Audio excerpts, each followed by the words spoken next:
secara halusnya begini, jadi sosiologi sastra adalah sebuah keilmuan yang membahas tentang aspek-aspek sosial di dalam karya sastra. Dosen nyentri. Bismillahirrahmanirrahim. Assalamualaikum warahmatullahi wabarakatuh. Jumpa lagi dengan saya Ahmad Fatoni di kanal Dosen Nyentri. Oke, pada video kali ini saya akan berbicara terkait sosiologi sastra. Ini adalah pertemuan kali kedua setelah kontrak kuliah ya. Di pertemuan kedua ini ya, saya ingin membicarakan ruang lingkup sosiologi sastra. Sosiologi sastra ini mata kuliah apa sih? Sosiologi sastra, sosial, logi itu ilmu, jadi ilmu sosial. Kemudian ada kata sastra, berarti ilmu sosial di dalam karya sastra. Nah, jadi kalau secara kasarnya begitu. Nah, tapi kalau secara halusnya begini. Jadi sosiologi sastra adalah sebuah keilmuan yang membahas tentang aspek-aspek sosial di dalam karya sastra. Ya. Karya yang bagaimana yang boleh masuk ke kajian sosiologi sastra, yakni karya-karya yang ada unsur sosialnya. Kalau ada unsur sosialnya, maka karya itu boleh dianalisis menggunakan sosiologi sastra. Ya. Ada hal-hal yang mungkin perlu difahami di sini, ya. Tidak semua karya sastra itu bisa dianalisis dengan sosiologi sastra, ya, karena ada karya sastra yang lebih pas masuk ke psikologi sastra, ada karya yang pas masuk ke antropologi sastra, dan ada karya yang lebih pas dikaji strukturalismenya karena unsur-unsur pembentuk karya itu sangat kuat. Dan ada karya yang lebih pas digunakan dengan analisis semiotik karena banyak sekali unsur-unsur yang perlu diterjemahkan sehingga orang-orang yang membaca karya itu bisa lebih paham. Ya, jadi tidak serta-merta karya sastra itu bisa dianalisis dalam sosiologi, tidak begitu ya.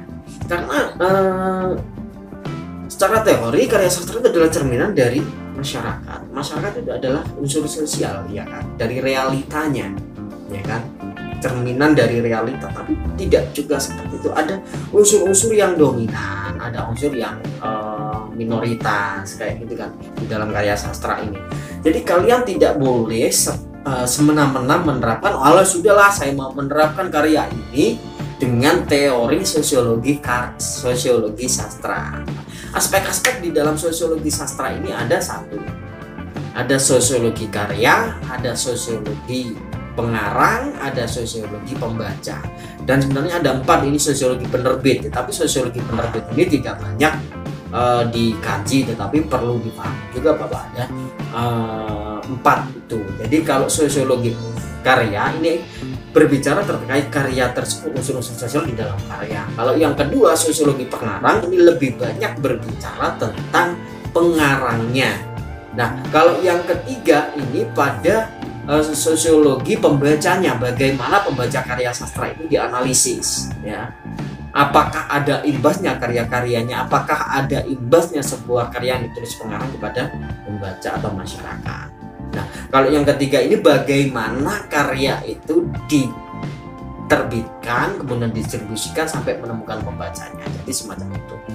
Nah, terus di dalam sosiologi sastra, apakah menganalisisnya ini hanya satu-satu, ya, atau semuanya, 4-4-nya? Jadi begini, secara kompleks kalau mengambil 4-4-nya itu boleh, itu baik, sangat baik. Ya. Tapi kalau mau menganalisis 1 atau 2 unsurnya juga boleh, ya.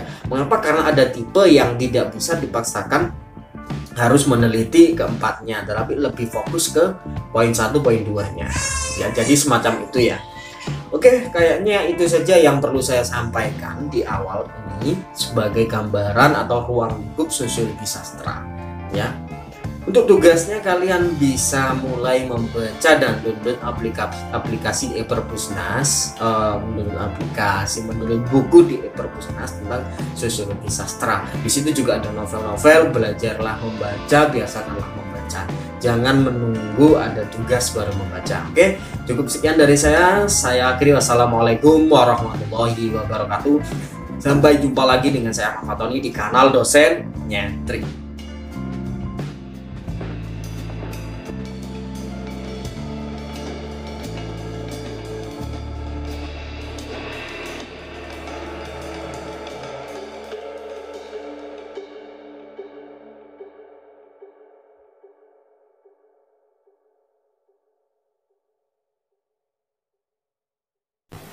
Jangan lupa